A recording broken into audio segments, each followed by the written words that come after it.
Recording is on.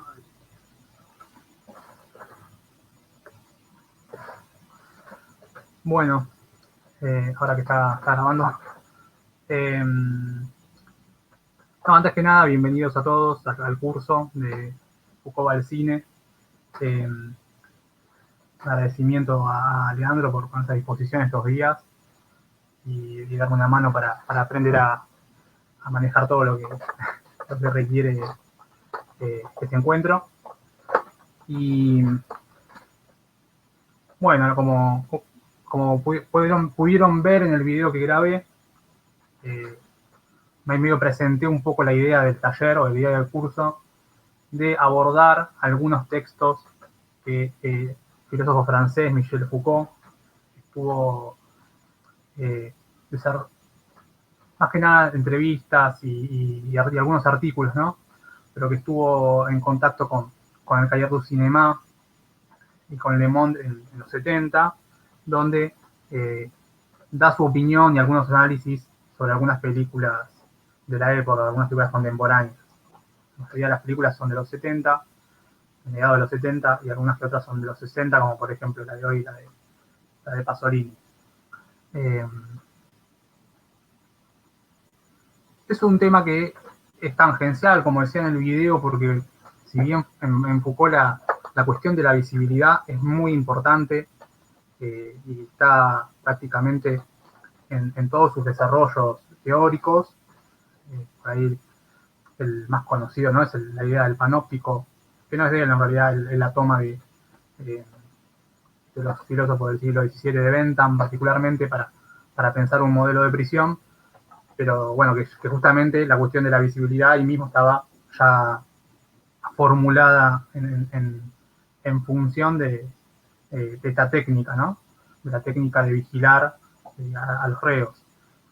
O en la historia de la clínica también ya está el tema de la visibilidad y de cómo se le adjudican a determinadas manifestaciones en la piel, en la dermis o en los órganos, determinados síntomas, y esas agrupaciones de síntomas van a dar con las teorizaciones, las primeras teorizaciones sobre las enfermedades.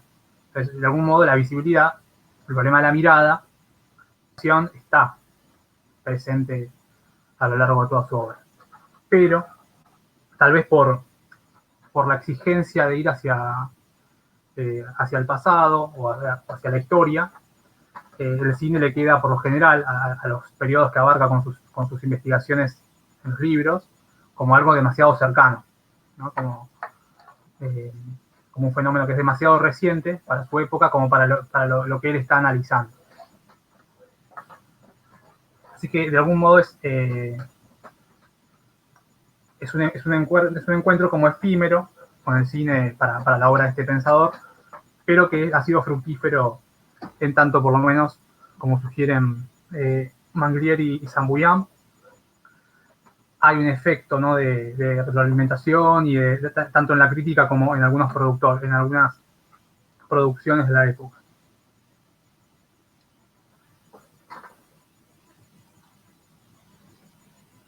Voy a compartir.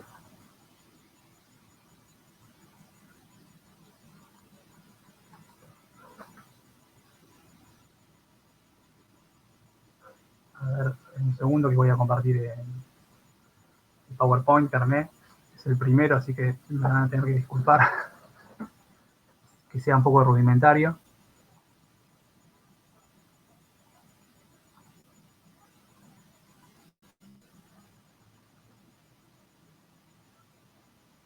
¿Ahí lo ven?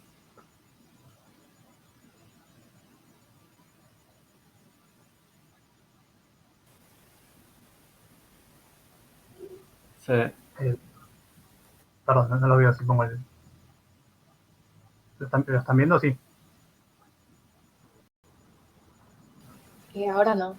Ahora no. Ahora sí. Ahora sí. Ah, Sí, bien, sí. porque...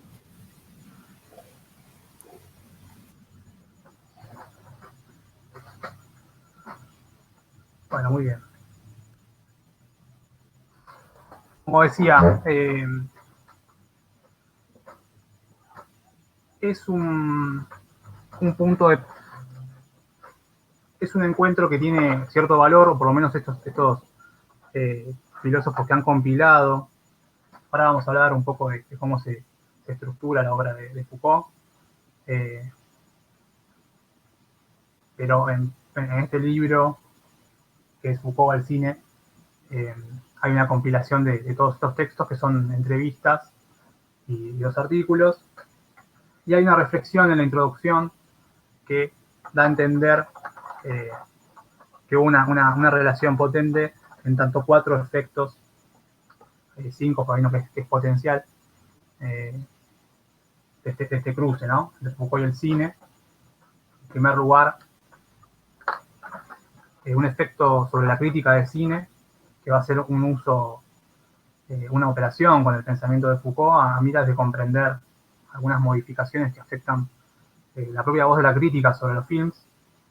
Sobre todo, va a haber un artículo, una entrevista que se llama Antirretro, que es la primera, y a partir de ahí se van a dar unas discusiones, y después va a haber un desarrollo por parte de la crítica. La Renaney va a escribir algunos textos en esa línea, en base a esa entrevista. Un efecto sobre la teoría de la estética del cine, porque no se van a esperar paradigmas o definiciones particulares, como sí podría ser, no sé, un filósofo como Deleuze. Se va a trabajar el vínculo de las imágenes en movimiento en relación a las relaciones de poder, a las prácticas eróticas y afectivas, o a la memoria de las luchas populares. Y un efecto sobre la práctica de la filosofía, en la medida en que se puede extraer notas a partir del cine, ¿no? Y del pensamiento de la teoría cinematográfica, notas para un concepto de acontecimiento, ¿no? Un nuevo concepto de acontecimiento. De hecho, eso es lo que ensaya Mandiglieri en su ensayo que está ahí junto a la compilación.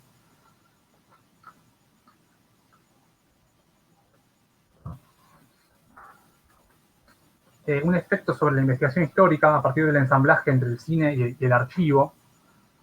Van a ser muchas de estas películas, o no muchas, algunas de estas películas van a estar vinculadas a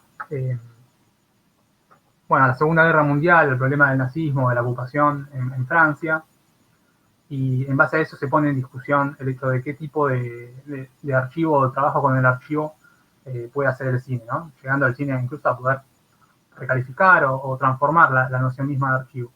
Algo que vamos a ver bien por ahí en próximos encuentros, y que es un tema que a Foucault le interesa mucho, sobre todo en su libro La arqueología del saber, del 72.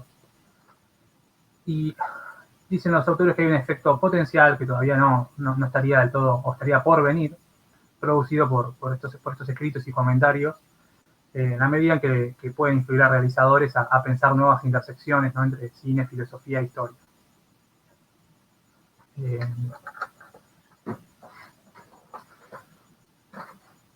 Dicho esto, yo por ahí quiero hacer una aclaración de tono, no a tono personal, pero sí a tono como un paréntesis respecto a una acusación que se le hizo a Foucault, porque me da un poco de escozor hablar luego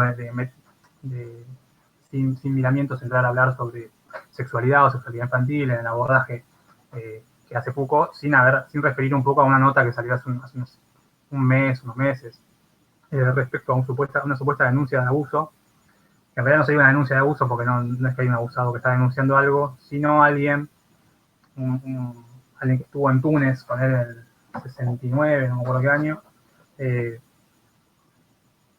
y supuestamente vio que Foucault estaba como comprando o contratando prostitución infantil, lo cual fue algo que se dijo en la promoción de un libro, y luego todo lo que se averiguó, todos los testimonios de la época no coinciden con lo que esta persona, Guy Sorman, afirmó, en el sentido de que sí se sabe que Foucault, no sé, salía con jóvenes por ahí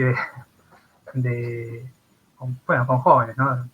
Con adolescentes de 18, 17 años, pero no es lo mismo, no es lo que se plantea en ese relato. Y bueno, quería hacer esa salvedad, que igual en el mundo del cine por ahí ustedes ya están curtidos, ¿no? En sentido, los filósofos también, porque por lo general los filósofos no han sido grandes personas en su vida privada, ¿no? Pero,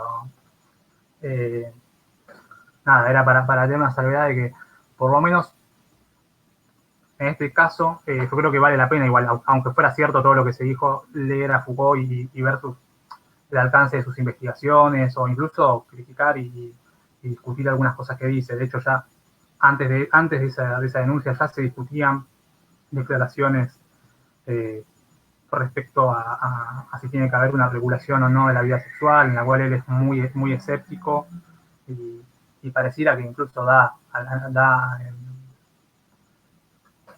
no le interesa mucho el tema, ¿no? de la pedofilia, como bueno, pero si tiene que haber algún tipo de regulación de eso, y él lo disminuye un poco en algunas entrevistas. Entonces ya sobre eso ya había un debate y ya había una crítica por parte de gente que ya investigaba estos temas.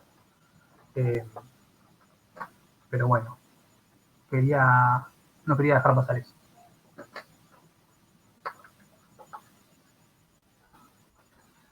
Entonces, como les decía antes, Foucault tiene una perspectiva teórica muy singular, donde se mezcla, o donde se conjuga la historia y la filosofía, aunque él haya negado en reiteradas entrevistas tanto ser un historiador como ser un filósofo, tal vez porque no quería que como historiador le achaquen, no sé, no trabaja como los otros historiadores, y que como filósofo, que sus temas son demasiado heterodoxos y poco convencionales.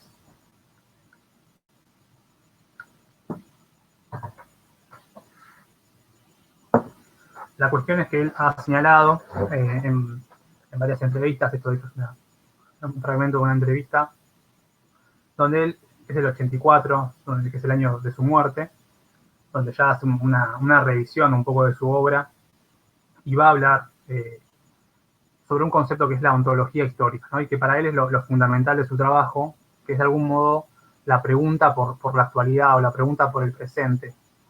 Y la pregunta por el presente en tanto cómo llegamos a ser lo que somos. Podría ser una posible formulación, y en base a esa pregunta ir al archivo de la historia y encontrar cómo se han configurado, cómo se han dado determinadas configuraciones en lo que respecta a nuestra relación con la verdad, a nuestra relación con el poder, a nuestra relación con nosotros mismos incluso. Entonces, dice, hay 3 dominios de genealogías posibles. Genealogía es una investigación histórica, una frase prestada de Nietzsche, que es un tipo de investigación histórica, que es ante todo una ontología histórica de nosotros mismos en nuestras relaciones con la verdad, que nos permite constituirnos como sujetos de conocimiento. A continuación, una ontología histórica de nosotros mismos en nuestras relaciones con un campo de poder, donde nos constituimos como sujetos que actúan sobre los otros. Y por último, una ontología histórica de nuestras relaciones con la moral, que nos permite constituirnos como agentes éticos. Por lo tanto, hay 3 ejes posibles para una genealogía. Los 3 estaban presentes, aunque de manera un poco confusa, en la historia de la locura.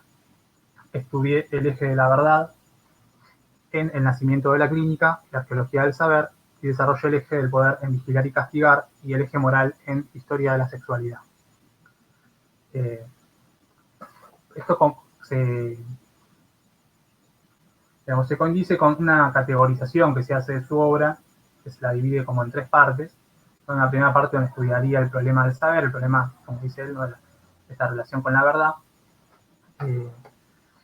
Segundo, la relación con el poder, o el eje del poder. Y el tercer eje, que es el eje ético o el eje del sujeto, que es la relación del sujeto consigo mismo y cómo el sujeto se da un código, que es lo último que está desarrollando y que queda trunco porque bueno, fallece con algunos libros en la imprenta y con algunos proyectos sin terminar.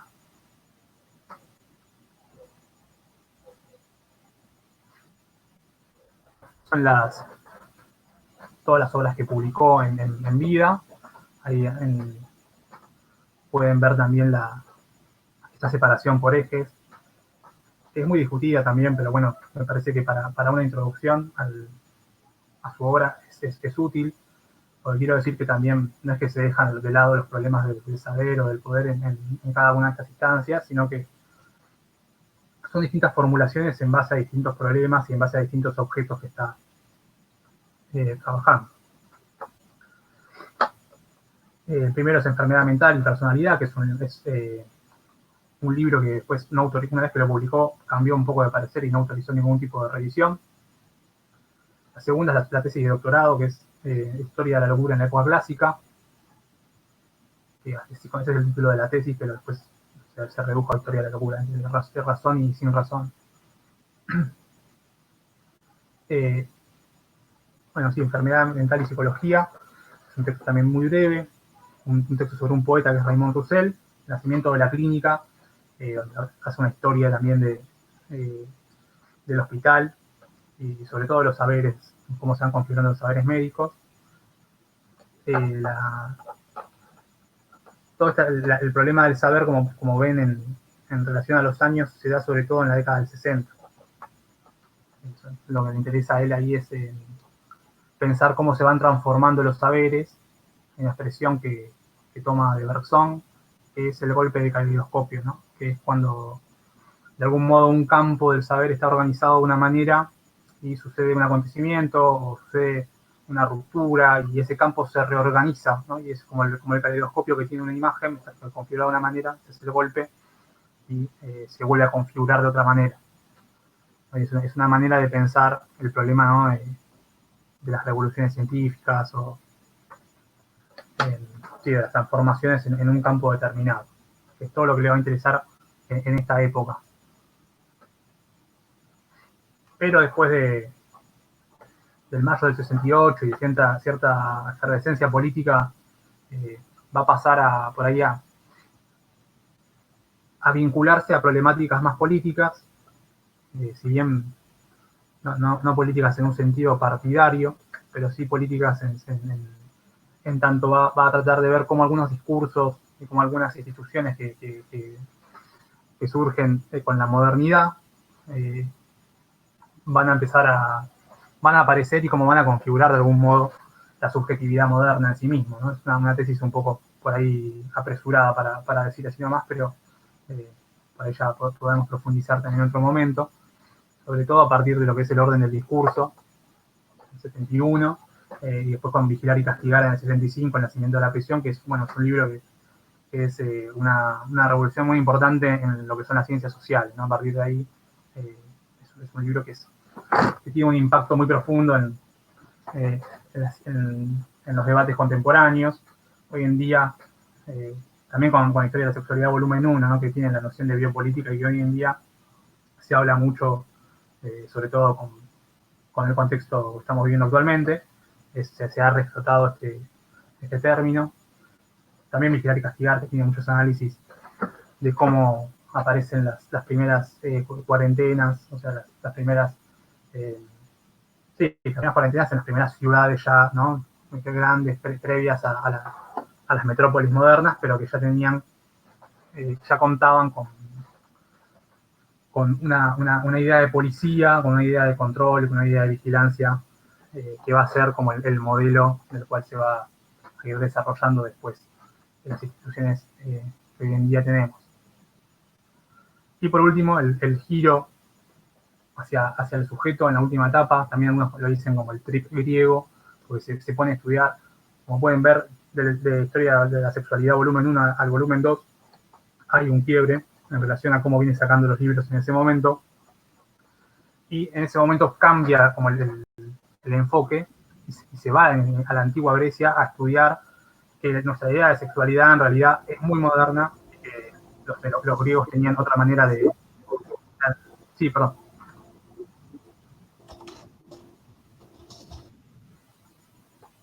Pensé que alguien iba a decir algo. Pueden eh, interrumpirme en cualquier momento y después yo más adelante también igual voy a abrir a consulta, pero pueden preguntar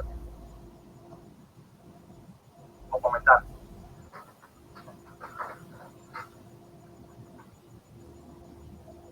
Eh,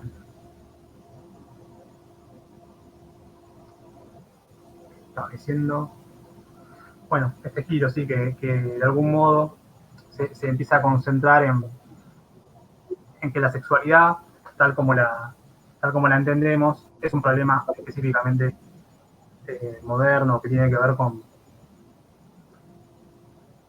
un saber médico y con un saber político que se va a dar mucho después y que en realidad para los antiguos, para el cristianismo primitivo, para la Grecia antigua, el tratamiento de estos temas es fundamentalmente distinto.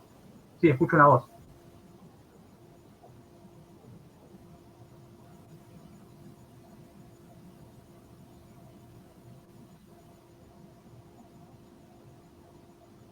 Perdón, pensé que alguien quería decir.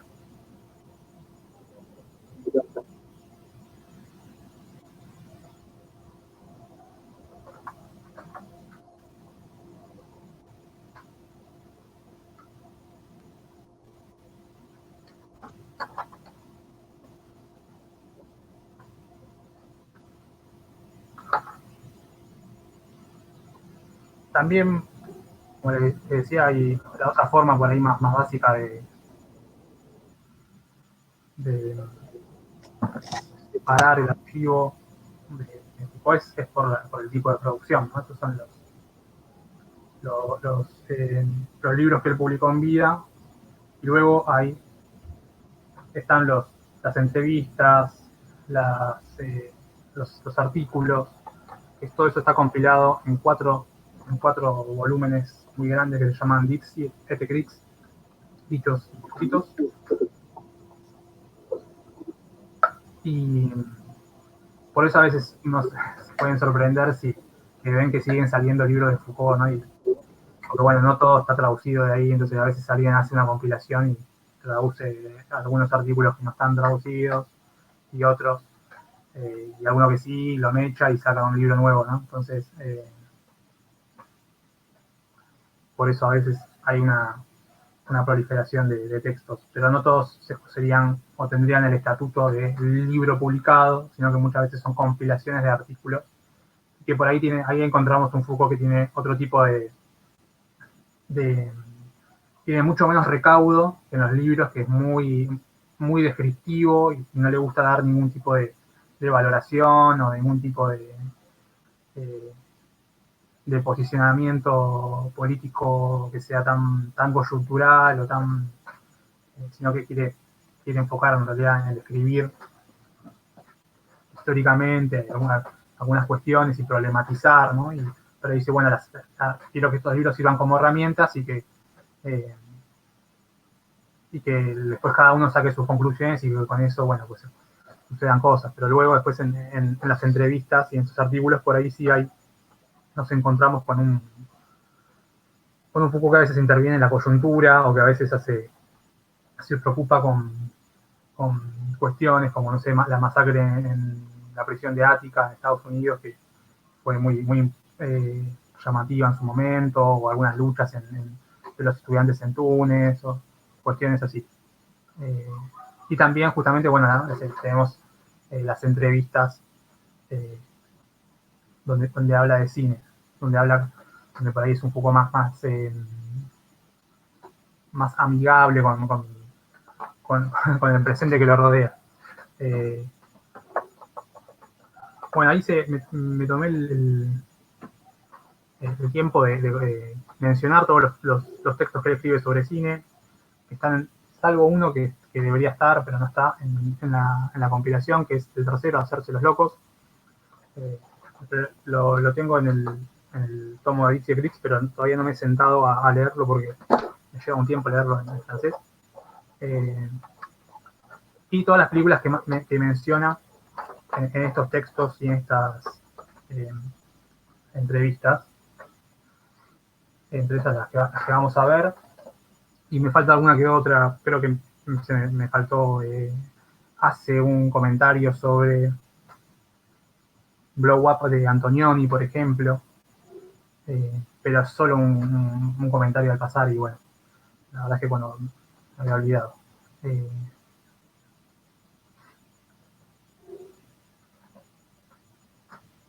Un segundo, me acomodo.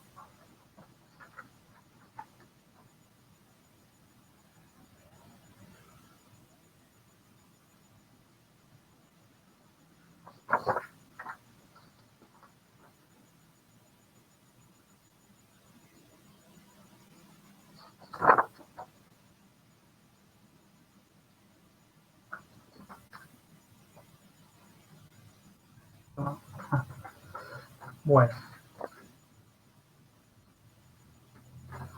Entonces, esto es más que nada para introducir o para presentar un poco de qué va la obra de este autor.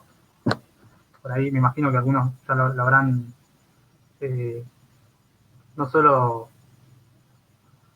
escuchado, sino también leído, ¿no? Se lo lee mucho en las carreras de orientación de sociales, incluso en algunas materias de derecho, tenemos conocidos que lo han trabajado en ese campo, así que supongo que alguna referencia a lo que va de su obra tienen.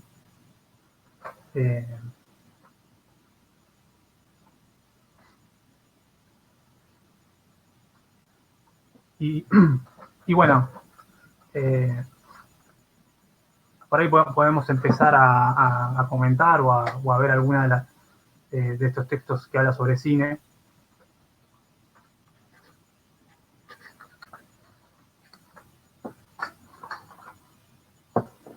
La idea hoy era empezar por por la película de Pasolini, y que tiene ese texto Las mañanas grises de la tolerancia, y hacer alguna mención o sí, también había hacer algún cruce, mejor dicho, con Historia de la Sexualidad, que es un libro 76 que trabaja o empieza a trabajar la sexualidad como un dispositivo, es una noción que le sirve a Foucault para hablar de un cruce donde tanto de discursos del saber y de archivos y de arquitectura o de soluciones como arquitectónicas, y a su vez como de objetivos políticos, de nociones. Ya es un término que ya aparece en Vigilar y Castigar, para hablar, por ejemplo, de la prisión, que combina todo este tipo de aspectos heterogéneos, ¿no? Por eso el término justamente de dispositivo es eso, ¿no? Es una especie de concepto que nos permite hablar de una heterogeneidad, que no es solamente, no sé, el saber de la psiquiatría o el saber de la policía, sino también toda una serie de elementos que funcionan en una estrategia determinada, ¿no? ¿Cuál es la estrategia? Y bueno, agarrar a toda una población que está hambriada, que se ha mudado a las grandes ciudades, y disciplinarla en función de un sistema de producción, ¿no? Que es el mercantilismo, y que después va a pasar cuando ese modelo de prisión se empieza a expandir, va a pasar, ¿no? a la producción, a la organización que conocemos como fordista, ¿no? de las fábricas, y va a ser como el modelo, ¿no? Es la tesis de Foucault en Vigilar y Castigar. Y lo que él hace en Historia de la Sexualidad es tratar de replicar algo de este abordaje, pero en el campo de la sexualidad. Ahí tenemos un quilombo con el apunte.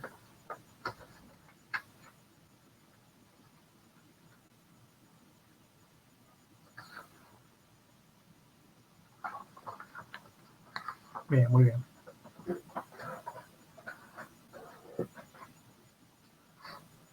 Entonces,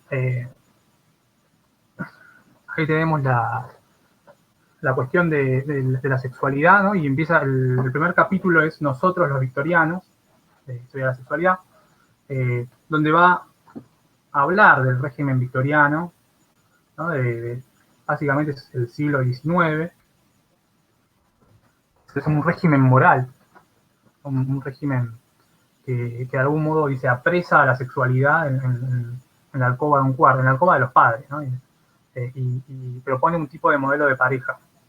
Pero lo que él quiere hacer en este libro, y sobre todo eso lo pone muy de manifiesto en el capítulo número 2, que es la hipótesis represiva, es justamente discutir también con esta idea de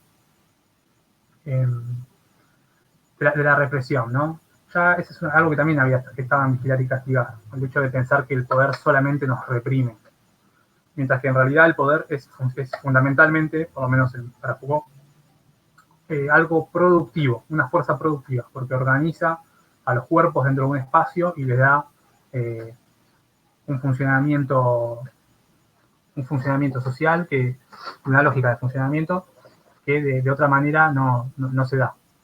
Entonces, y de algún modo, la moralidad sexual que se impone con determinados tipos de tácticas y estrategias, y es todo lo que va a empezar a analizar en ese libro, también de algún modo, sí, claro que tiene algún aspecto de, de pacatería, de represión, de ocultamiento o eh, de descalificación a todo aquello que sea como una sexualidad ilegítima, ¿no? Pero lo hace en función de producido, no en función solamente de negar o de reprimido. Por eso es un cuestionamiento a la hipótesis represiva, porque saca un poco del eje la cuestión como de la funcionalidad social que tiene, o de la función en la reproducción social que tiene este tipo de cuestiones.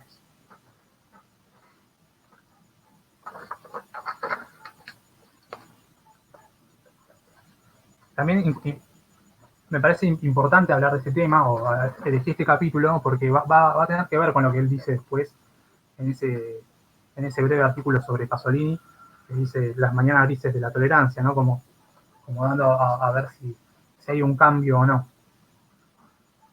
El primer párrafo de Historia de la Sexualidad. Durante mucho habríamos soportado y padeceríamos aún hoy un régimen victoriano, una inmensa gasmoñería.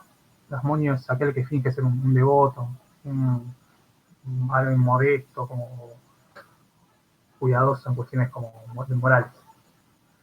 Una inmensa gasmoñería figuraría en el blasón de nuestra sexualidad, contenida, muda e hipócrita.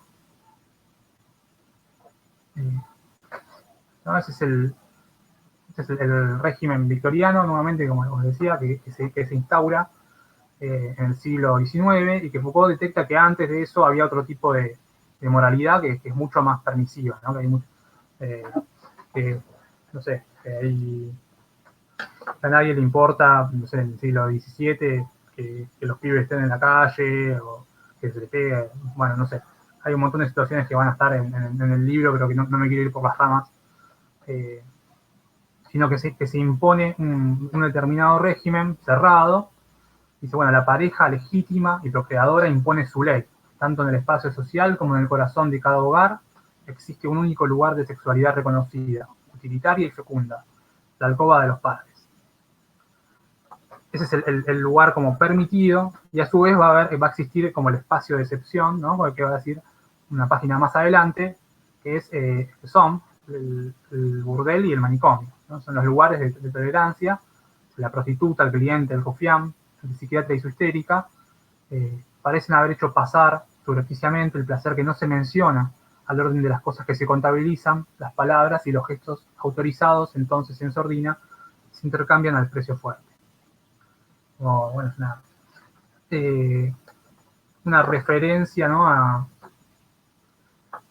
que hay por un lado, un código social muy firme en determinados círculos, y por otro, hay hay espacios donde se permiten otro tipo sí, como se dice, flexibilizaciones, no sería la palabra, este código. Muchas veces se dice, y él también lo analiza, el tema de la prostitución, cómo está de algún modo permitido, ¿no? Es como la cara oculta, ¿no? de la institución familiar dentro de esta época, y más adelante también, y de hecho eso aparece, ¿no? en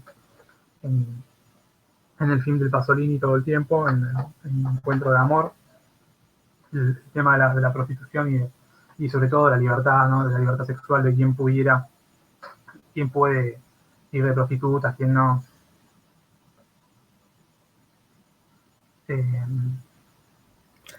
Yo quería hacer un comentario, ¿puede ser? Sí, claro. Eh, yo bueno, leí muy atentamente este primer capítulo y lo que me aparecía constantemente eran ciertas imágenes que tienen que ver con, por ahí puede ser Latinoamérica, en este sentido que también estaba organizado como legalmente la casa grande y la casa chica. Y creo que esto no aparece, no sé si tendría que aparecer en Foucault, pero a mí me repiqueteaba esta cuestión de ver qué pasaba, cuál era este diferencial muchas veces que tenemos desde América o desde nuestros países tan complejos y diferentes y parecidos a Europa. Bueno, eso y después algo que siempre me impactó mucho, me pareció muy fuerte, la utilización de la palabra encarnizamiento.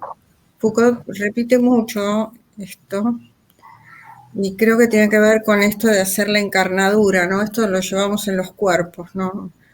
No es un abstracto de lo que estamos hablando en este momento. Sí, está muy bien, es pertinente. Yo pensaba, sobre todo lo primero, bueno, las dos en realidad, pero pensaba justo también agregar que ya, de hecho, hay algunas críticas en base después de este libro, no solo latinoamericanas, sino incluso, bueno, que por ahí faltaría, si vamos a hacer un desarrollo más preciso, esta cultura victoriana funciona principalmente en lo que son los círculos de la burguesía, ¿no? Y por ahí la cultura de la clase trabajadora, si bien es claramente, y la burguesía apunta a disciplinar a estos sectores de la población o a darles una norma, ¿no? Una normalización. De algún modo la cultura la cultura sexual y moral es otro también. Y sí, desde ya que en Latinoamérica por ahí ni siquiera, no creo, o sea, hay entre desfases temporales y a su vez hay otro tipo de mixturas y hay otro tipo de experiencias que por ahí no alcanza con quedarse en un solo autor, ¿no? Para explicarlas, ni menos en un autor europeo.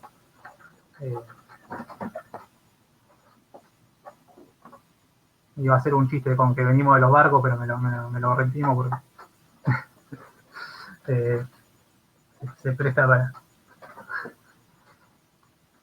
El otro tema sí es verdad, y eso, la cuestión de la corporalidad es fundamental porque a ella le interesa recalcar esto, ¿no? De que es el índice histórico del cuerpo en el sentido de que no es que es algo que sucede, o este tipo de las historias y las experiencias políticas y de formación del trabajo y de determinadas instituciones y determinadas prácticas históricas atraviesan el cuerpo y lo han marcado. No es que el cuerpo está por un lado y la historia va por otro, sino que de algún modo todo eso sí, tiene que ver con esto, con la encarnadura, ¿no? Y con cómo de algún modo la vida pasa por ahí también. Y los poderes y las estrategias de poder apuntan ahí. Por eso hay mucho hincapié todo el tiempo en la cuestión del cuerpo, y él mismo lo nota leyendo en los archivos del siglo XVII de la importancia, ¿no? De cómo ubicar el cuerpo, de cómo acomodarlo, ya para la educación, leyendo los primeros manuales de educación, los manuales de las prisiones, de los primeros ejércitos regulares, oficiales. Nada, ahora esa creencia, ¿no? De la vieja educación, ¿no? De que se aprende si uno está bien sentado.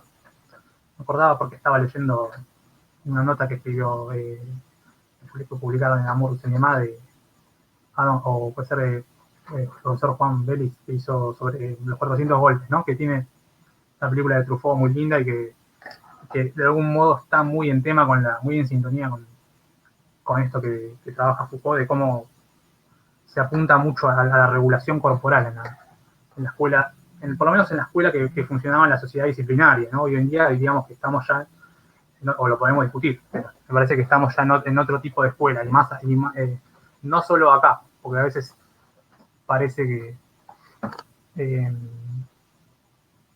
bueno, eso es un esquema que en Europa sí están todos así, y acá es la escuela que tenemos, y no es solo acá, sino que hay toda una salida de ese régimen y de ese paradigma que da para discutir, para charlar un montón. Vuelvo al...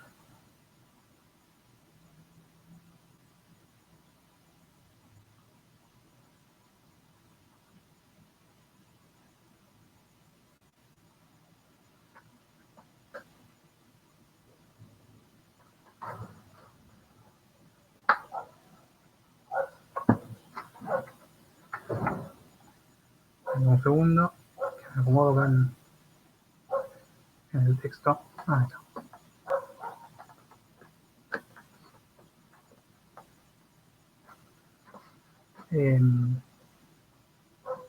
Bueno, como les decía, hay toda una discusión con la idea con la hipótesis represiva, con solo quedarse con eso, más allá de que por lo general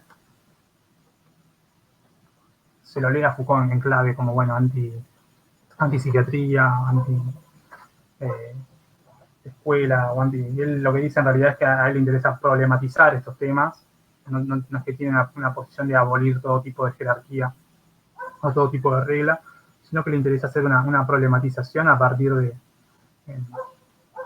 justamente de cómo surgen en la historia estos dispositivos y bueno, cómo habría que hacer para desactivarlos o activarlos de una forma distinta. También en ese momento este texto está discutiendo sin mencionarlo, ¿no? Pero con lo que para la época, a partir del 68, en los 60, 70, se llama el freudomarxismo, que es una combinación entre la emancipación, digamos, de la clase trabajadora que tiene el marxismo, pero combinada por ahí con la posibilidad de una sociedad no represiva en el dominio de lo sexual, ¿no? Cuyo por ahí exponente más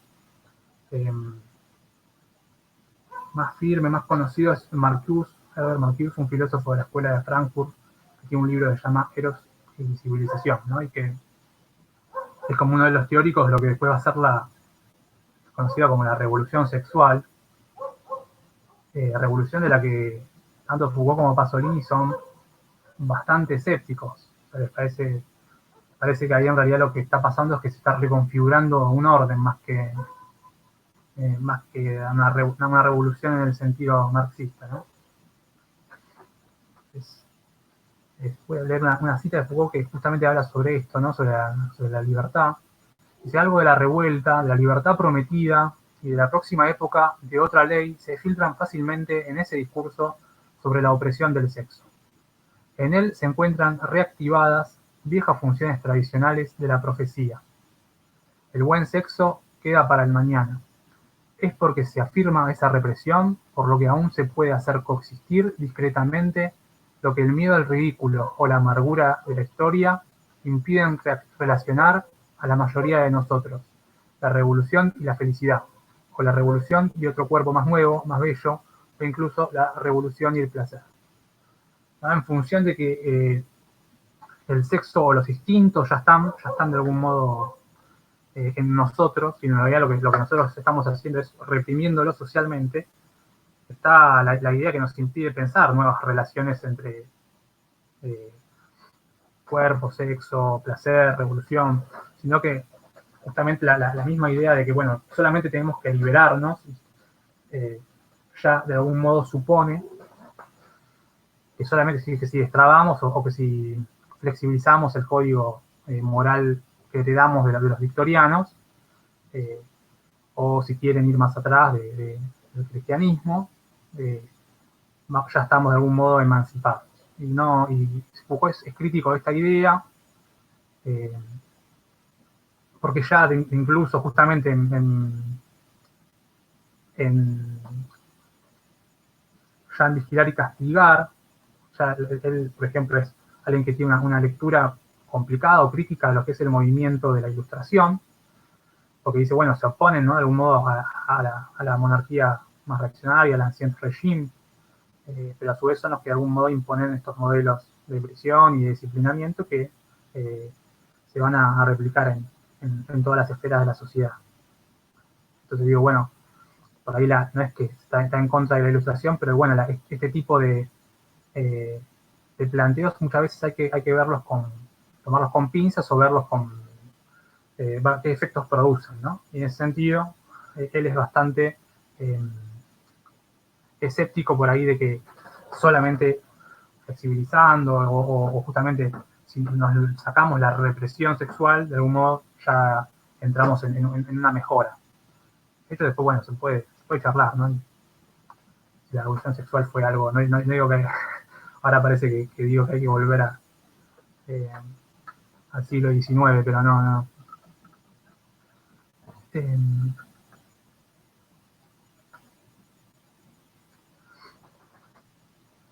Y bueno, lo que él dice también en un momento, no estoy citando por página porque creo que tenemos una visión diferente, pero que también le interesa, o por lo menos para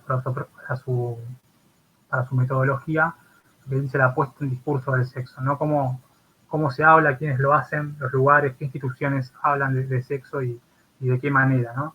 Y que en ese sentido también está la crítica a que, bueno, en la era victoriana no se hablaba de sexo, sino que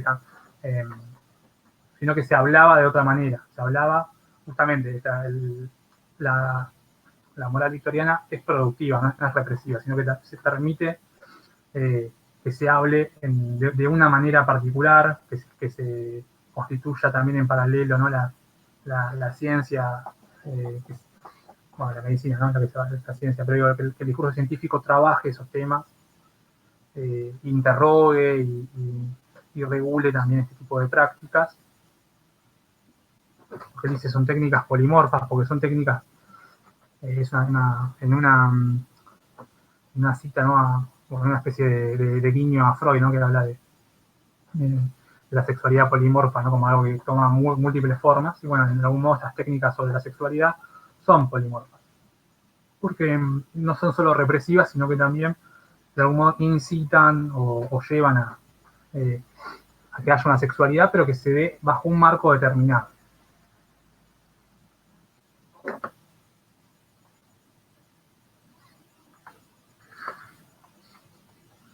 Como les decía, bueno, esto último se enmarca todo en la teoría, ¿no?, de los dispositivos, que es de algún modo lo que él llama un diagrama, una manera de articular distintos discursos, distintas estrategias para justamente conjurar los peligros, ¿no?,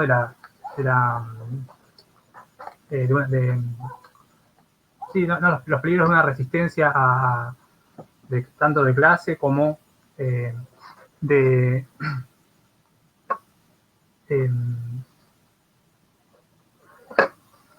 sí, la propia materialidad, ¿no?, de lo que es del sexo y la sexualidad. Con una manera, o sea, el dispositivo funciona porque justamente propone un cruce novedoso entre ley, de regulaciones de materia jurídica y innovaciones o prescripciones de tipo médica y algún tipo de publicidad, ¿no?, y en términos de, bueno, justamente la clase o el ascenso social, ¿no?, de aquellos que tienen y que pueden, para ser justamente un burgués hay que tener un tipo de forma de ser, de forma de hablar y determinada codificación. Entonces, de algún modo, insisto nuevamente, ¿no?, una matriz productiva que tienen estos dispositivos que él analiza.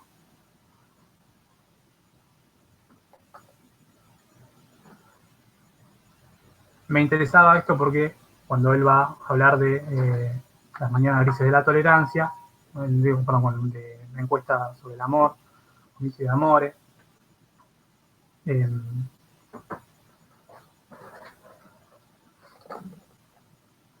algún modo parecería que hay algún tipo de acercamiento entre algunas de estas ideas y lo que propone Pasolini. El artículo es del 77, que es un año después, posterior a la publicación de Historia de la Sexualidad.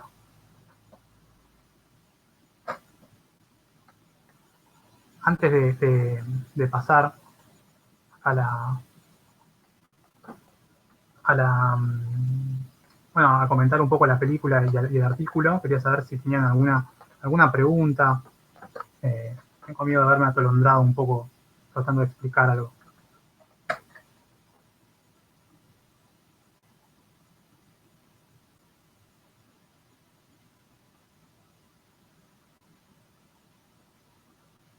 Continúo entonces.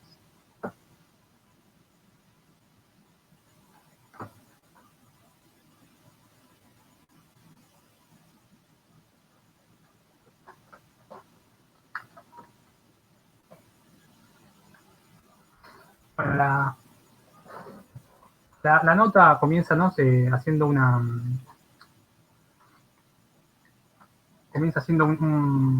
descripción de la primera escena, ¿no? Cito: ¿de dónde vienen los niños? De la cigüeña, de una flor, de Jesús, del tío de la Calabria. Pero mejor miren la cara de estos chicos. No hacen nada para dar la impresión de que creen lo que dicen. Con sonrisas, silencios, un tono lejano, miradas que corren de derecha a izquierda, las respuestas a estas preguntas de adultos tienen una docilidad pérfida. Ellas afirman el derecho de conservar para sí lo que a uno le gusta murmurar. Bueno, esa es la descripción del comienzo de la película.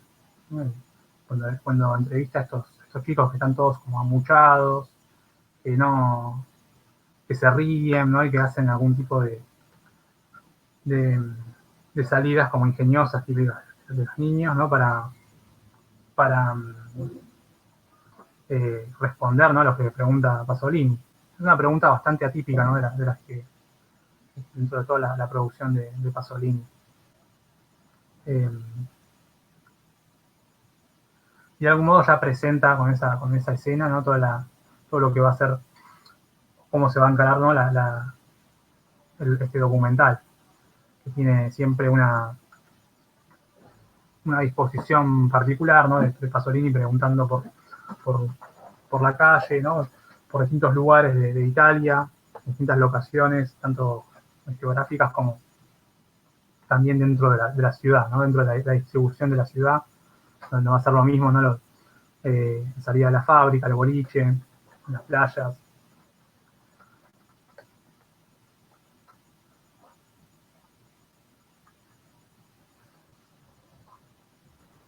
Sí, el sur y el norte también. Esa es una contraposición, ¿no? Que queda muy a la luz, ¿no? Y sobre todo en cuestiones de costumbres y de tradiciones, ¿no? Como un norte más rico en términos económicos, pero y también más liberal en términos de las costumbres, ¿no? Y un sur un poco más conservador, como campesino, aunque algunos dicen en algún momento, bueno, no solo la gente que vive en la ciudad de Nápoles por ahí tiene una mentalidad, y la gente que trabaja en el campo tiene otra. Pero es cierto que está bien marcada esa diferencia. Y lo que, bueno, después en el artículo Foucault comenta algo de que por ahí no le parece muy bien la idea, ¿no? La traducción de que sea encuesta, en qué tu amor en francés, bueno, le parece más que es una especie de foro, una especie de comicio, de reunión. No es una encuesta. De hecho, Pasolini mismo ironiza, no es una encuesta para vender un producto, no es más bien un comentario callejero, ¿no? Sobre el amor, y creo que lo que hace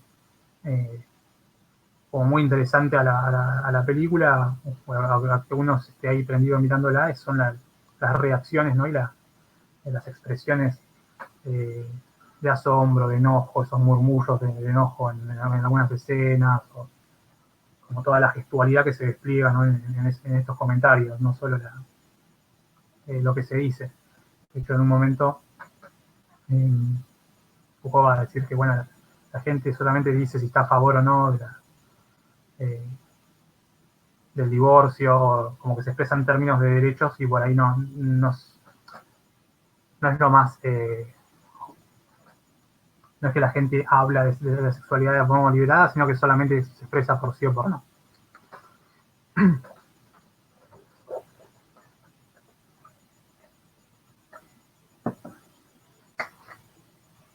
Bueno, Foucault hace también una descripción, ¿no? Bastante poética respecto a cómo, a todo lo que se va mostrando en este documental. Alguien se decide, responde vacilando un poco, se tranquiliza, habla por los otros. Estos se acercan, aprueban o refunfuñan con el brazo sobre los hombros, las caras pegadas, las risas, la ternura, un poco de fiebre, circulan rápido entre esos cuerpos que se amontonan o se rozan, y que hablan de ellos mismos con tanta mayor discreción y distancia, cuanto más vivo y cálido es su contacto. Los adultos se justaponen y discurren, los jóvenes hablan poco y se abrazan. Pasolini, entrevistador, se esfuma, Pasolini, cineasta, mira con todas sus orejas. ¿No? Como dando a entender que por ahí gran parte, este oxímoron de mirar con las orejas, ¿no? que gran parte de la escucha está en observar y atender al punto de vista del lenguaje corporal.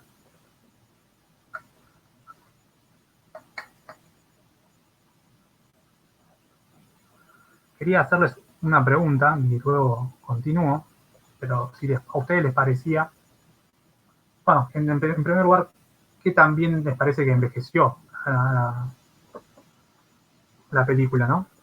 Si mantiene actualidad, yo supongo que en algunos temas más que otros, ¿no? Digo, por ejemplo, con el tema del divorcio, que por ahí yo que tengo 30 años ya es súper naturalizado, pero con el resto de las cosas quería escuchar su punto de vista.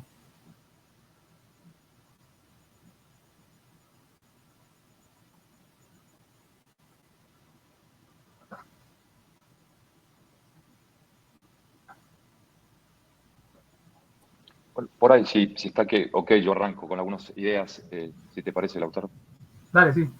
Sí, no, a mí primero lo que me impresionó de la película es que es una película del año 64 y la historia de la sexualidad fue publicada en el 76. Y me impresionó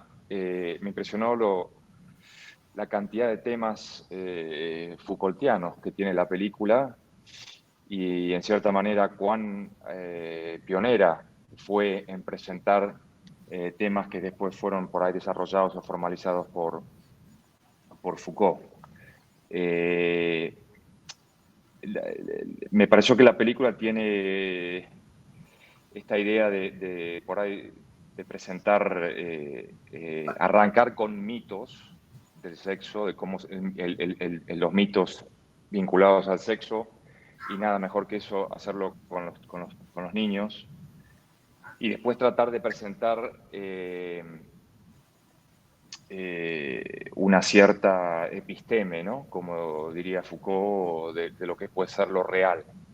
La idea de que Italia siempre fue visto como un país muy católico y la realidad que presenta la película es bastante distinta en cuanto a los temas que presenta y las visiones o las opiniones respecto de los temas, ¿no?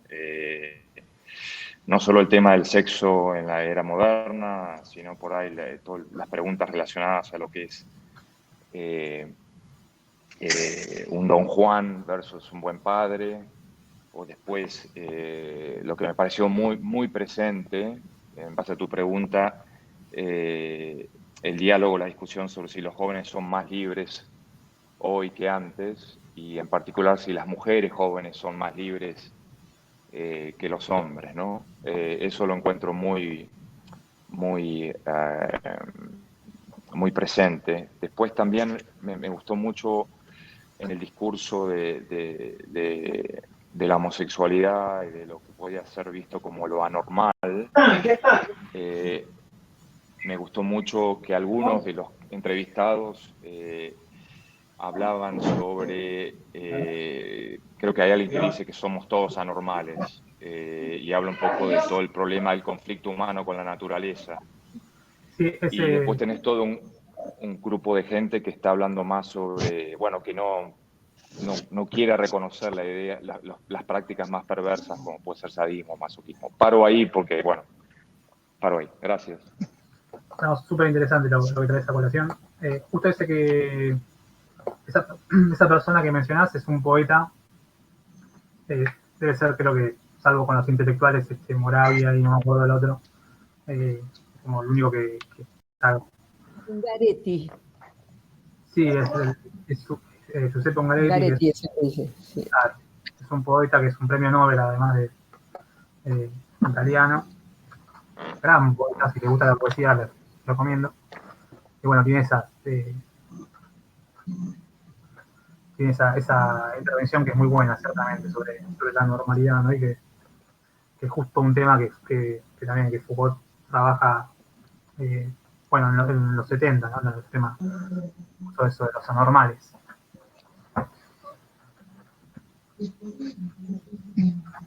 No sé si alguien más quería. Sí, yo de la película, esto en algún punto lo comentaba con otra amiga, porque toda la película es como pequeños fragmentos de nuestra propia vida, por los años que tenemos y por el largo camino que hemos recorrido. Entonces, justamente nos reíamos y esta cosa de compartir de que a los niños los traía la cigüeña o nacían en un repollo, y cómo nosotras cuestionábamos esa verdad, porque se planteaba como una verdad y, bueno, de eso no se habla, una larga lista. Así que me pareció interesante, justamente por la fecha de la película, y esta diferenciación justamente que hizo el compañero entre el texto de Foucault y la película de Pasolini, porque en esos 60, en los principios del 60, nosotros empezamos a poder usar pastillas anticonceptivas. Entonces ya era una cosa que a mí como que había un punto que me hacía ruido. Digo, ¿en qué momento estoy? ¿No? Por eso de los cuerpos y cómo estos textos te interpelan a tu propio vivir, no resbalan, digamos.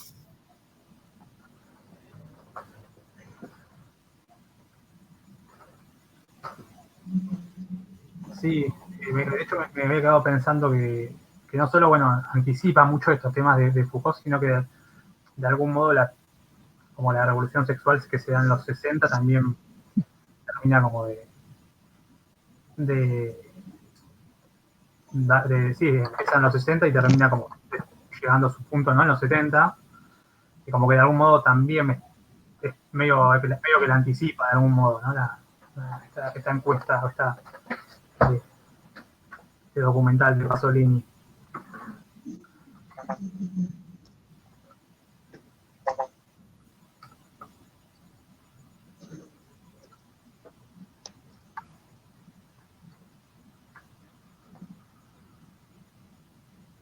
De hecho, Foucault dice algo sobre eso, bueno, en el artículo, que dice, voy a leer un fragmento, bueno, que me parece muy interesante. Dice, lo que atraviesa todo el film no es, creo, la obsesión del sexo, sino una suerte de aprehensión histórica, una vacilación premonitoria y confusa ante un nuevo régimen que nace entonces en Italia, el de la tolerancia. Y es ahí donde se marcan los cortes en esa muchedumbre que, sin embargo, coincide en hablar del derecho y cuando se la interroga sobre el amor. Cortes entre hombres y mujeres, campesinos y citadinos, ricos y pobres, sí, por supuesto, pero sobre todo entre los jóvenes y los jóvenes. Estos temen un régimen que va a perturbar todos los ajustes dolorosos y sutiles que habían garantizado el ecosistema del sexo con la prohibición del divorcio de manera desigual al hombre y la mujer, con el burdel que sirve de figura complementaria a la familia, con el precio de la virginidad y el costo del matrimonio. Los jóvenes encaran este cambio de una manera muy diferente, no con gritos de alegría, sino con una mezcla de gravedad y de desconfianza, porque saben que está ligado a transformaciones económicas de la edad, de la fortuna y del estatus. En el fondo, las mañanas grises de la tolerancia no encantan a nadie, y nadie presente en ellas, siente en ellas la fiesta del sexo. Con resignación o furor, los viejos inquietan, ¿qué pasará con el derecho? Y los jóvenes con obstinación responden, ¿qué pasará con los derechos, con nuestros derechos? ¿No? Como que creo que él tiene una lectura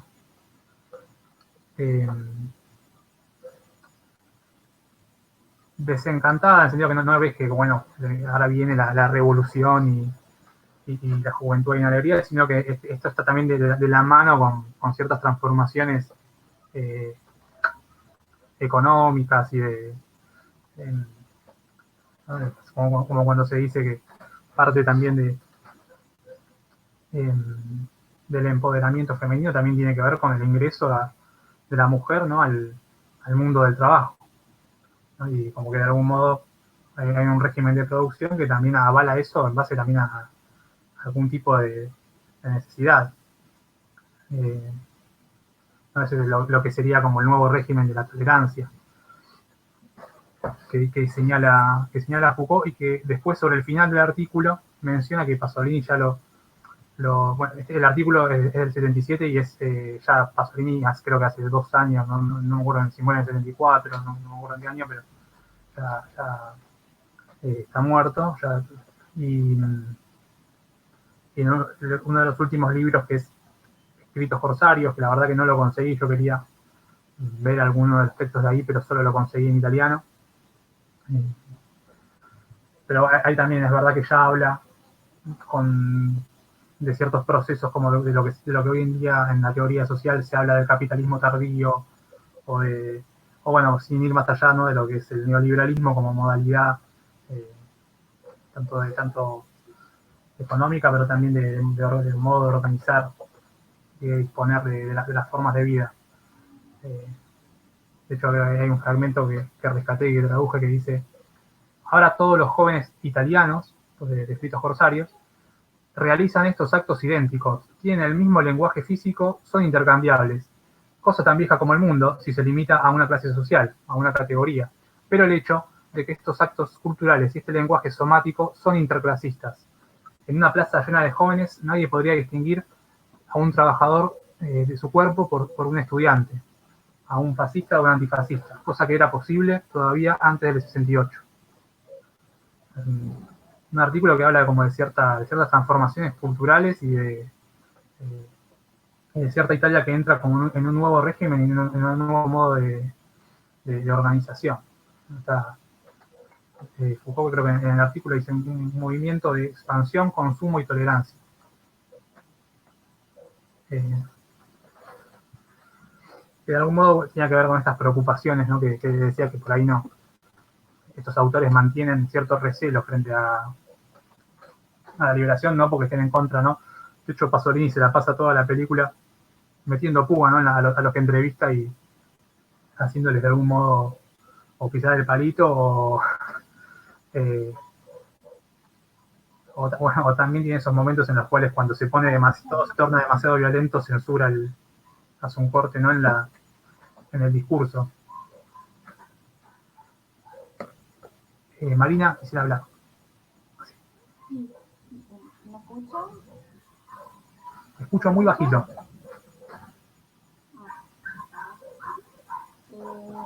A ver si ahora se me escucha. Ahí te escucho mejor. Más o menos. Bueno. No, Pero subí mucho. yo quería decir que me llamó mucho la atención la representación que se tiene de las mujeres alemanas.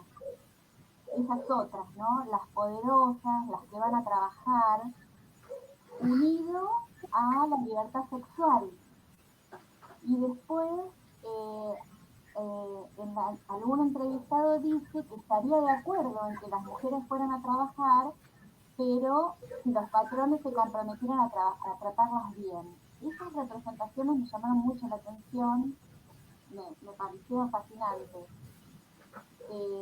Cómo en esa época se liga, primero se ve un colectivo que es un otro, las mujeres alemanas como la potencia alemana, las que pueden trabajar porque tienen poder, porque es una nación desarrollada, y eso ligado a libertad sexual, y a las italianas las dejaríamos y nos garantizamos que los patrones las cuiden, las respeten. Eso me pareció maravilloso.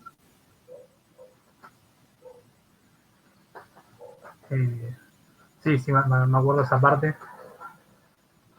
También me llamó la atención el hecho, eso del contraste, ¿no? Se me viene a la mente aquellos que dicen, como bueno, son casi iguales, pero hay un poquito más de libertad para el hombre, ¿no? Como que no sé por qué se me cruzó ese tipo de salidas que no están de ningún modo justificadas y que nadie puede decir por qué, pero que de algún modo la sostienen, ¿no? Pensando esto porque hay como una idea de igualdad, pero un poquito más para un lado que para el otro. Sí, no sé, a mí me pareció una película muy interesante, muy diferente de las de Pasolini. Perdón, alguien que no tengo como con nombre que quiere hablar. Así que sí, adelante. Sí, creo que soy yo. Bueno, hay dos manos levantadas, pero ya empezó. Así que, bueno, continúo. No, nada, algo que quería, como que me pareció muy, muy actual, ¿no? Es algo que todavía, hay comentarios que se dan en la película que todavía pasan. Sin ir más lejos, yo tengo familiares que todavía piensan que si uno tiene 25 y no se ha casado es preocupante. O por ejemplo, también algo que me llamó mucho la atención de uno de los entrevistados, de una de las entrevistadas, una chica, que decía, creo que era algo así como que no salía mucho porque cuando salían los chicos siempre emitían comentarios sobre ella en la plaza. Eso es algo súper actual igual, o sea, si bien ya las salidas no son a las plazas, capaz, no sé, a un bar o algo así, es algo que todavía pasa. Es algo súper actual y me parece, no sé, curioso que si bien ahora se aboga por una igualdad entre el hombre y la mujer, todavía está ese pensamiento, incluso de nosotras, las mismas mujeres, de que el hombre sí debe tener un poquito más de libertad de la mujer. Personalmente yo no lo pienso así, ¿no? Pero una gran mayoría de chicas piensa que el hombre sí, por ser hombre, debe tener como que un poquito más de libertad. Se busca la igualdad, pero que el hombre sí un poquito más por ser hombre, ¿no? Capaz por tema de seguridad, bueno, un montón de factores, ¿no? Que todavía están, o sea, estamos muy, muy, muy en pañales, que todavía se tienen que tratar, pero lo que me parece curioso es el pensamiento que seguimos teniendo capaz de esta pastoral cristiana de la Edad Media, que está sumamente inculcado, ¿no? Entonces, me pareció súper interesante la película, muy actual y nada, Foucault muy acertado igual con la historia de la sexualidad que fue emitida mucho después de la peli. Nada de eso. Gracias. Sí, claro, también hay distintos tiempos y uno cuando ve cuestiones ahí de crianza, yo tengo una hermana, ponele, y a veces uno, sí, también cuando veía esa parte pensaba en relación a, bueno, sí, por qué razones había, yo no sé, a determinada podría salir solo y mi hermana está animada para ir. No, porque por ahí es más peligroso, pero también me quedé pensando en eso, ¿no? De las cuestiones por ahí de la seguridad que pueden a veces hacer que haya una asimetría, ¿no?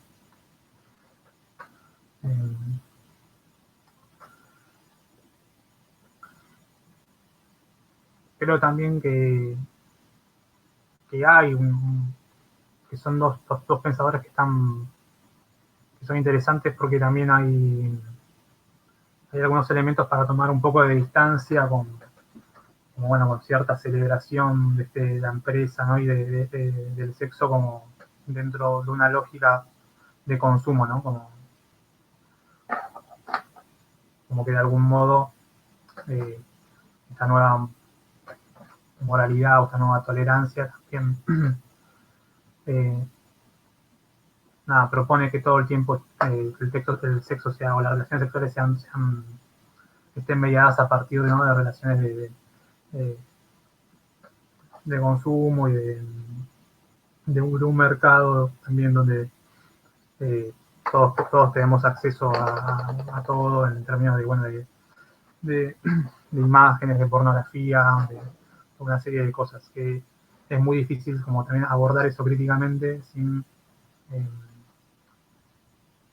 caer o tomar una posición como puritana o reaccionaria, ¿no? Y en algún sentido me parece que por eso también estas problematizaciones que se pueden hacer desde la historia de la sexualidad o desde los escritos corsarios o de la encuesta de amor, me parece que son claves de lectura muy interesantes para estos tiempos que corren, más allá, ¿no?, de las cosas que han quedado por ahí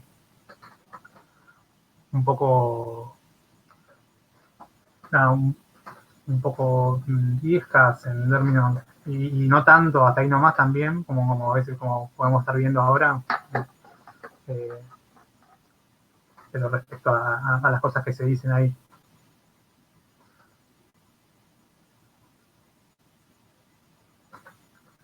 De hecho, no sé hasta ahí.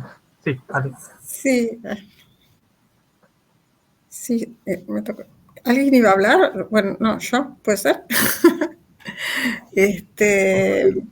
No, a mí lo que me pareció, también que me pareció muy, muy interesante fue el principio con estos niños contestando como hubiera contestado yo cuando era chiquita. Y esta apuesta conceptual de Foucault de la voluntad de saber.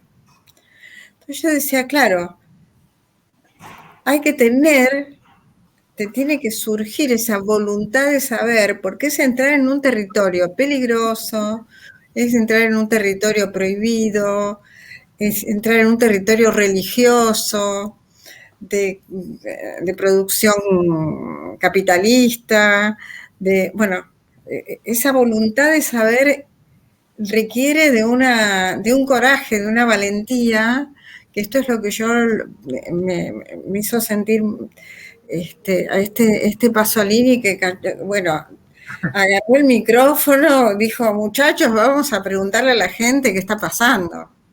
Me pareció precioso eso.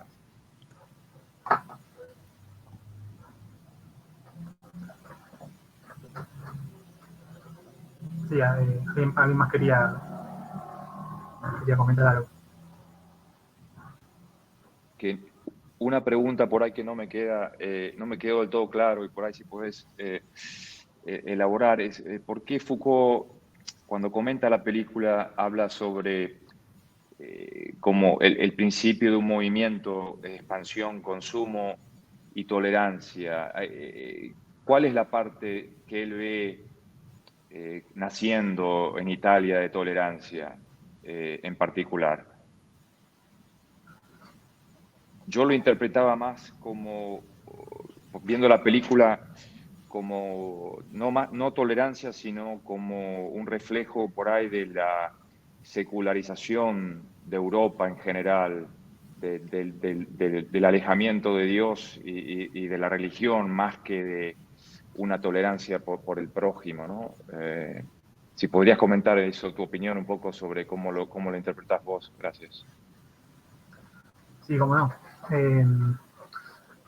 Bueno, sí, Foucault lo dice, esa parte en particular, sobre ese movimiento, ¿no?, de consumo, canción, consumo, tolerancia, lo dice en base a lo que dice Pasolini después en Escritos Corsarios, que también ya está pensando o anticipando temas que por ahí la teoría social recién va a desarrollar más adelante, o no sé, la sociedad del espectáculo, la televisión, toda una serie de cuestiones, ¿no?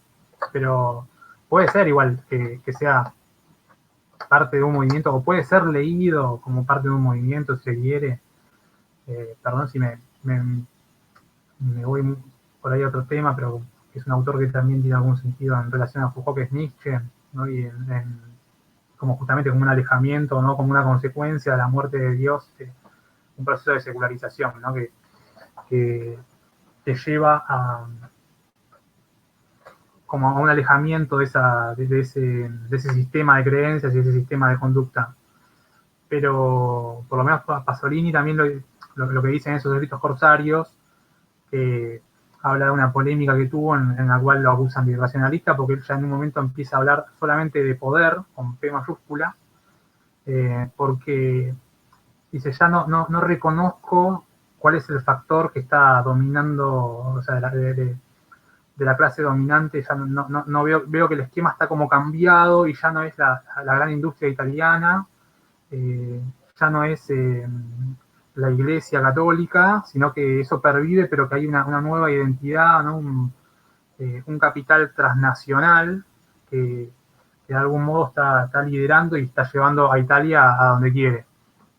Y creo que en ese sentido, como por ahí he dicho hace un ratito, están anticipando toda una serie de transformaciones que se dan a partir del 68, que es lo que se conoce o lo que se teoriza hoy en día como el capitalismo tardío o el modelo post-fordista, ¿no? Ya tiene otro tipo de características, ¿no? Y que hay un montón de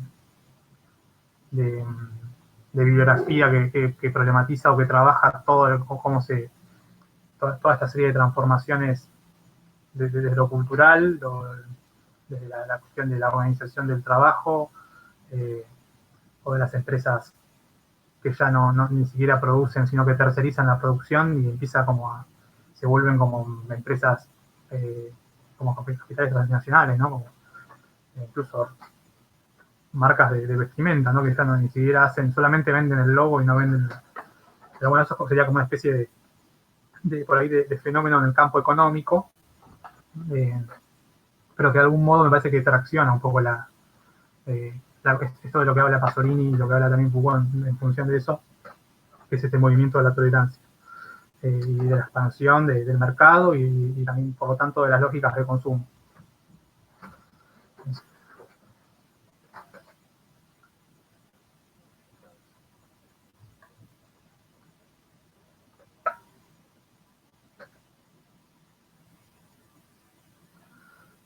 No sé si alguien quiere...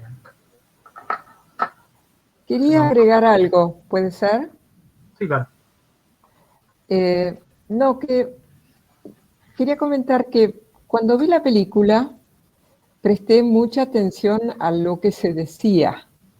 Sí. Después leí el texto de Las Mañanas Grises, que justamente Foucault pone el acento en esto de mirar los cuerpos, mirar los gestos.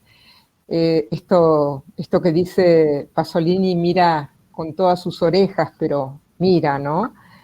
Y entonces volví a ver la película y encontré una riqueza muy grande en todo eso que señala Foucault de lo no dicho, ¿no?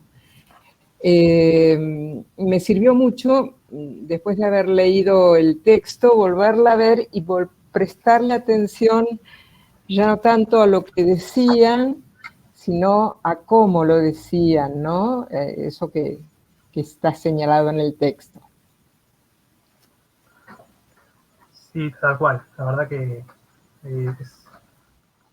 cambia un poco ese acento, me parece que es una clave muy importante para verla porque, bueno, te permite también, sí, ir más allá de lo que se dice, que por momentos es interesante, por momentos es contradictorio, pero creo que se gana más cuando ves todas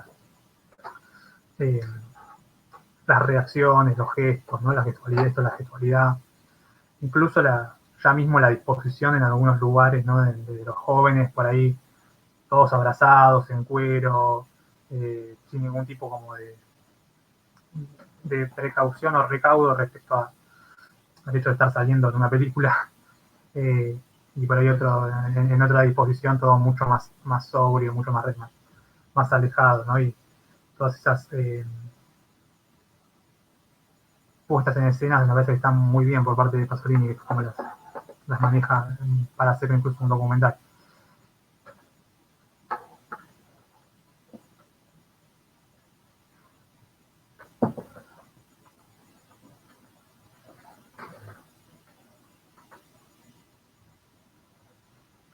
Por ahí es un momento, ya hablando, hacer una consulta ya que estamos conversando, en relación a los encuentros que siguen.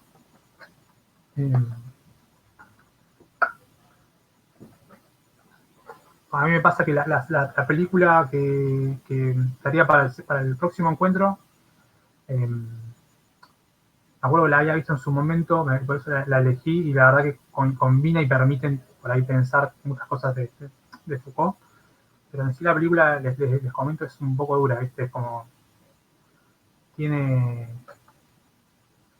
no dura en el sentido de lo que podría verse, porque de hecho también podría ser dura porque es la historia de un parricidio, pero no es dura en ese sentido, en el sentido de que sea gore, que sea muy violenta, sino que por ahí es una propuesta militante en el sentido de hacer una película con no actores profesionales. Y bueno, eso tiene su apuesta y tiene su costo en algún punto, ¿no? Entonces, nada, por ahí, dentro de algunas películas que trabaja Foucault, a ver, no sé si alguien escribió en el chat. Un saludo para Cari.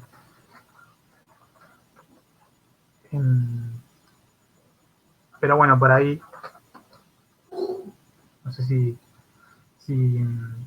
estaba pensando si continuar, si ver esa, o si era demasiada por ahí tortura para ustedes, y cambiar o remodelar a otra de las películas que trabaje Foucault, porque nada, la volví a ver hace poco y me di cuenta que bueno, dije, pero bueno, justo es una película que nace sobre un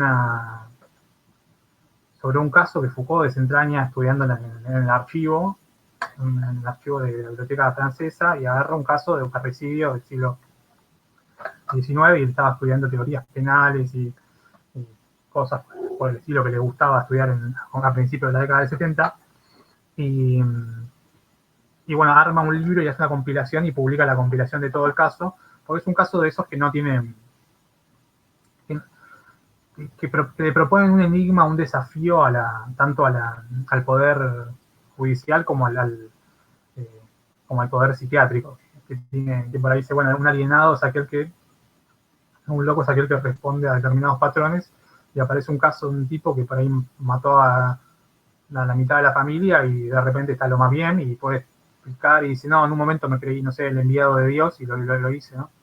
Pero después en el resto del tiempo no presenta ningún tipo de conflicto. Entonces, bueno, estaba pensando sobre si hacer alguna modificación o decir para adelante. En todo caso, me recibiré agravios el viernes que viene.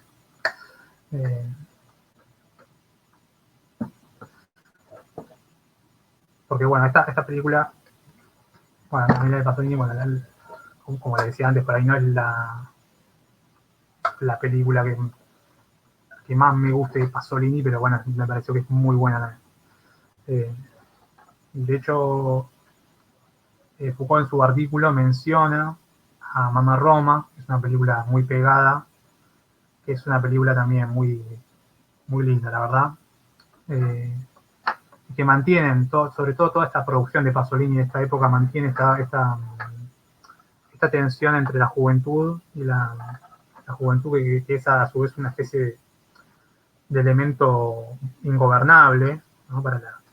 por lo general es la juventud y además la juventud marginal, ¿no? de Roma y de distintos lugares, tienen en un conflicto con los padres, con los padres, las preocupaciones, ¿no? de las familiares, eh, el anhelo de vivir bien, ¿no?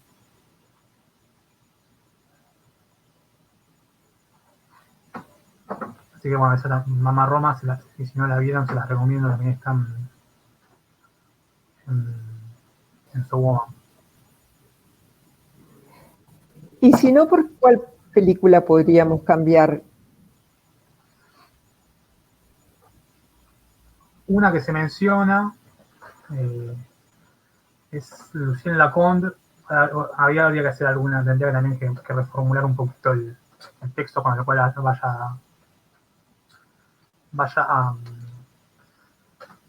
a pensar, que es la historia de un muchacho de la resistencia que es colaboracionista de los nazis, una película también del 70. Es una película que marida muy bien en realidad con la idea de Hannah Arendt, ¿no? Que es la banalidad del mal, ¿no? En algún punto, alguien que de algún modo medio que es un personaje un poco vacío, que no tiene alguna razón particular por ser un colaborador de los nazis en la ocupación, pero termina ahí, le da alguna ventaja, le da algún beneficio. Está también un tema que de Foucault está trabajado, que es la erótica del poder, ¿no? El hecho de, porque hay cierta atracción, ¿no?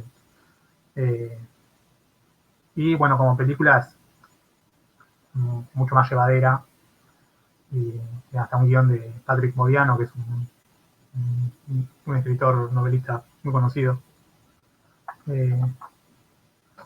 O sea, podría ser una posibilidad. La otra es más propiamente foucaultiana, pero bueno, como película es inferior. Bueno, lo voy a poner en términos casi racistas.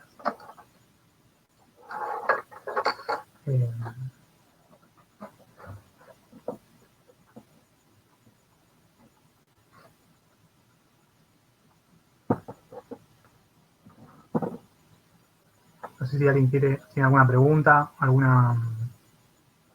algún tema sobre el cual pudiera volver o hacer un poco más de hincapié.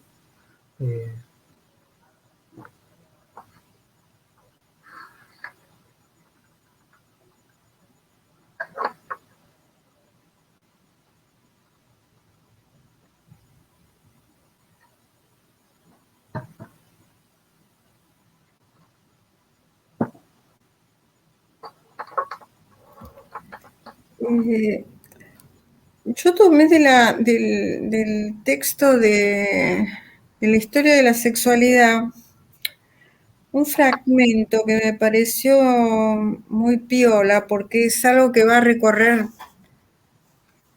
todo el tiempo. Cuando habla del discurso, dice, ¿qué caminos permiten? Uy, lo escribí con medio oscura, no me entiendo la letra. ¿Qué caminos permiten alcanzar las formas infrecuentes o apenas perceptibles del deseo? Eso va. Como infiltrados, cómo infiltrar y controlar el placer cotidiano. ¿Y cuáles son sus efectos? Rechazos, bloqueos, descalificación. En suma, técnicas polimorfas del poder y la obstinación de los poderes. Eso me pareció como una joyita de todo el texto, que es buenísimo. Hay que reconocer que uno puede estar de acuerdo o no, pero escribe bien, ¿no? Sí, bueno, eso es un punto muy, muy particular, que después incluso dentro de ese mismo libro va a estar desarrollado, ¿no? El hecho de querer dominar o querer incidir en la vida íntima, ¿no? Y que eso es algo que Foucault ve que no, que por ahí antes sucedía a partir de la pastoral cristiana, pero con una magnitud y con una modalidad que es muy, muy distinta, o sea, y con un grado de planificación que no es lo mismo que lo que sucede a partir, no sé, del siglo XVIII, cuando aparece lo que él llama la biopolítica, que es justamente Sí. la planificación de la vida y justamente de querer llevar, ¿no? Orientar a la población en términos de la vida sexual con todo lo que las políticas como de natalidad, de bueno, de propiedad en función de armar familias, ¿no? Como que de algún modo aparece una manera en la historia, ¿no? Aparece una manera de vincular y de relación entre la política y la sexualidad que no era inédita hasta ese momento. Y creo que de algún modo, si bien eso lo desarrolla en el último capítulo, en los últimos capítulos del volumen, creo que de algún modo lo está anticipando con esta idea, ¿no? de las técnicas polimorfas de la sexualidad que están apuntando a incidir en la vida íntima de las personas, ¿no? Y bueno, es un punto que me parece muy interesante. Cuando estaba haciendo la selección y pensando qué textos dar, también, bueno, leí, y voy al final de la voluntad, de la historia de la sexualidad y por ahí, pero me pareció que este comienzo estaba muy bien porque ya está de algún modo todo preparando el terreno para todo lo que va a desarrollar, y a su vez está escrito por ahí con un estilo más literario, menos cargado de su propio vocabulario técnico, que muchas veces es interesante, pero que termina como perdiendo, no se termina perdiendo a veces.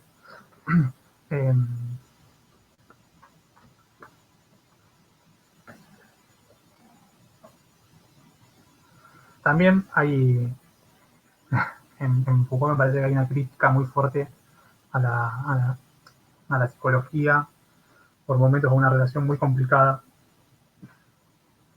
Ya lo había mencionado un poco cuando decía lo de que es una disputa con cierta concepción de Marx y con cierta concepción de Freud, que están, pero que es una relación muy ambigua, porque tiene, ¿cómo se dice? Momentos en donde hay grandes elogios a, no sé, a la figura de Lacan, y momentos donde se pelea con el psicoanálisis, en tanto que pareciera que reduce todo a ciertas relaciones familiares, a cierta triangulación entre padre, madre e hijo. Que de algún modo lo considera, o lo considera que el psicoanálisis entra dentro de este dispositivo de la sexualidad.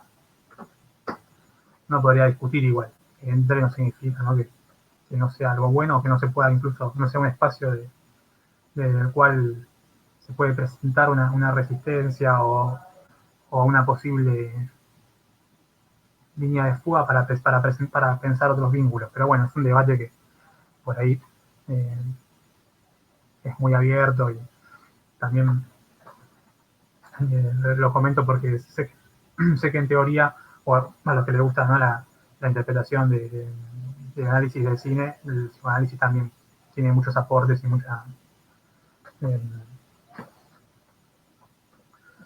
mucha prédica.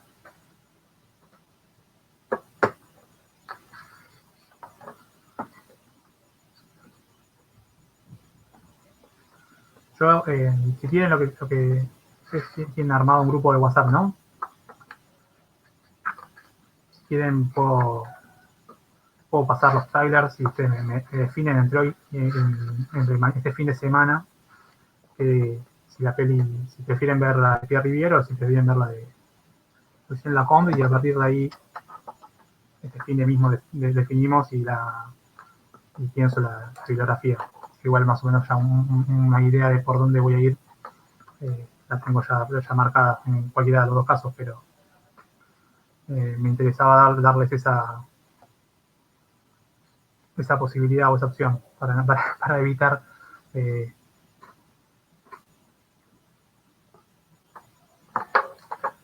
No sé.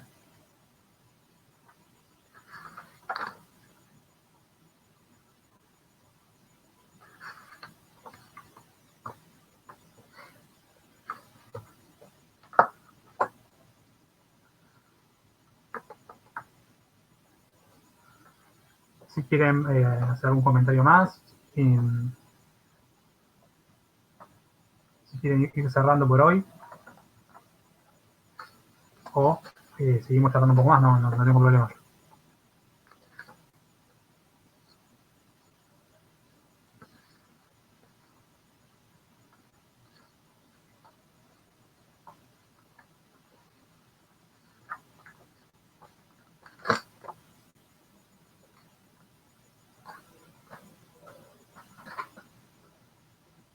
Yo siempre armo, por casualidad, speech para seguir hablando, pero bueno, también está bueno el intercambio de los disparadores que salen, ¿no? de cada observación o de cada pregunta. Por eso también en cualquier momento que se les ocurra algo, que se les venga algo, pueden interrumpir en cualquier momento de la exposición.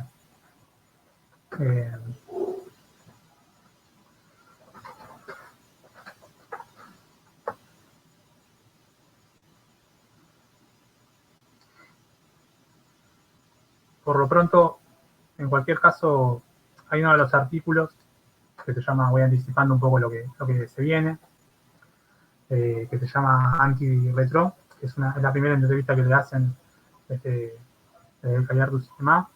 Está Pascal Bonitzer, Serge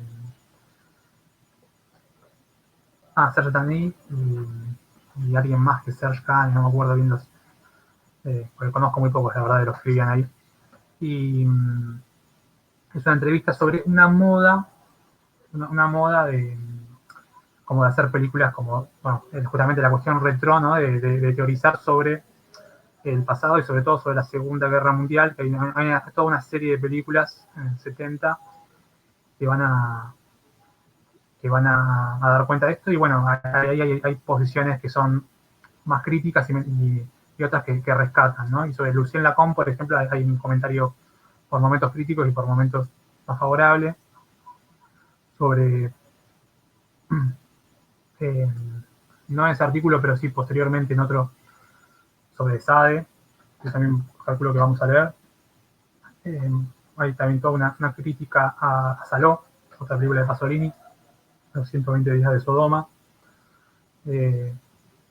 porque por lo general Foucault no está de acuerdo con el vínculo entre sadismo, ¿no? y fascismo.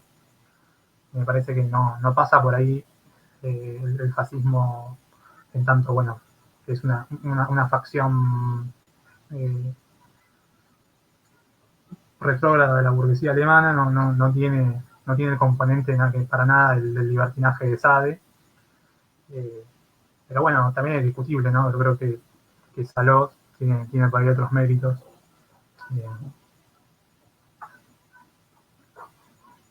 Y curiosamente, esto no lo menciona nadie, pero en Estados Unidos se está dando todo ese movimiento de películas exploitation, del gore medio nazi, muy extraño, como Lisa y la jefa de la CSS, que son películas con un contenido erótico y que también profundizan mucho sobre este vínculo entre el sadomasoquismo o el sadismo y el fascismo, por lo menos en cuestiones de estética, ¿no? Hay la otra película que mencionan ahí es Portero de Noche de Liliana Cavani, también la critican por estar bajo esta corriente. Y sí hacen por ahí un rescate, ¿no? De la película que pensábamos ver en el tercer encuentro, que es la tercera parte, una parte en realidad, de Silverberg, que es un director del nuevo cine alemán, esta generación que comparte con Herzog, con Fassbinder, como los cineastas que estaban los 60, 70. Son como unos años muy salvajes, ¿no? En términos de producción musical, filosófica, teórica, de cine. Es una época que a mí me gusta tomar como para pensar y para debatir. Así que bueno, como les decía, por lo pronto definimos esto y no sé si alguien quiere decir algo más.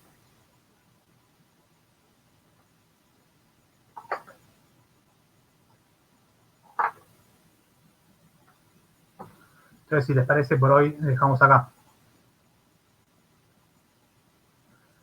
Bueno, muchas gracias a todos por participar. Gracias por la paciencia y por escuchar. Y nada, estamos en contacto para definir el próximo encuentro. Nos vemos el viernes que viene. Que tengan todos un buen fin de semana. Muchas gracias. No, por favor. Vamos a ver.